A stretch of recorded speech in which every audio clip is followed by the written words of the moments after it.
সম্মানিত দর্শক শ্রোতা, দেশ এবং প্রবাস থেকে আপনারা যারা সংযুক্ত আছেন, আমাদের ভিডিও দেখতেছেন এবং শুনতেছেন, সবাইকে আন্তরিক প্রীতি ও শুভেচ্ছা জানিয়ে শুরু করছি আজকের প্রতিবেদনে অংশ নেওয়া এই সুন্দর আপুটির জীবনের গল্প কথাগুলো আজকে আপনাদের মাঝে তুলে ধরবো। কেন এসেছে প্রতিবেদনে বিস্তারিত আলোচনা থাকছে। আপুটি দেখতে খুবই চমৎকার, ওনার গায়ের রং ফর্সা, উচ্চতা ভালো আছে, 5 ফুট 3 ইঞ্চি লম্বা, স্বাস্থ্য ভালো, পড়াশোনা আপনার অষ্টম শ্রেণী পাস। আর উনি একজন বিবাহিতা, ওনার হাজবেন্ডের সাথে ওনার ডিভোর্স হয়ে যায়, পারিবারিক কলহের যায় দূরে। ওইখানে ওনার কোনো ছেলে মেয়ে হয়নি, বর্তমানে বাবার বাড়িতে আছে। ওনারা এক ভাই এক বোন, ছোট ভাই মাদ্রাসায় পড়ে। ওনার বাবা একটি আর্থিক প্রতিষ্ঠানে আপনার সিকিউরিটি ফোর্সে চাকরি করে, ওনার মা গৃহিণী।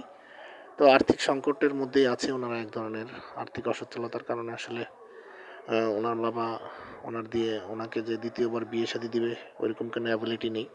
এখন ওনার কথা হচ্ছে, যদি কেউ ওনার সার্বিক অবস্থা জেনে শুনে ওনাকে জীবনসঙ্গী করতে চায় যৌতুকবিহীনভাবে, তো উনি বিয়ে বসতে রাজি আছে। পাত্রের বয়স বেশি হলে, বিবাহিত হলে ওনার কোনো সমস্যা নেই।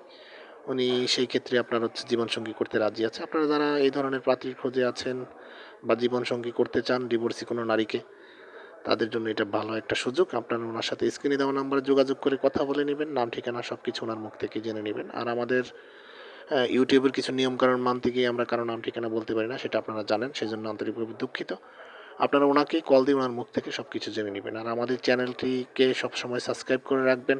চ্যানেলটিকে সাপোর্ট করার লক্ষ্যে আপনারা প্রত্যেকটি ভিডিও যদি আপনাদের ভালো লাগে, একটি লাইক কমেন্ট শেয়ার করে আমাদেরকে সাপোর্ট করবেন, সহযোগিতা করবেন, সেই প্রত্যাশা আজকের মতো এখানে বিদায় নিচ্ছি। ভালো থাকুন, সুস্থ থাকুন, স্বপ্নভূমি চ্যানেলের সাথে থাকুন। আসসালামু আলাইকুম।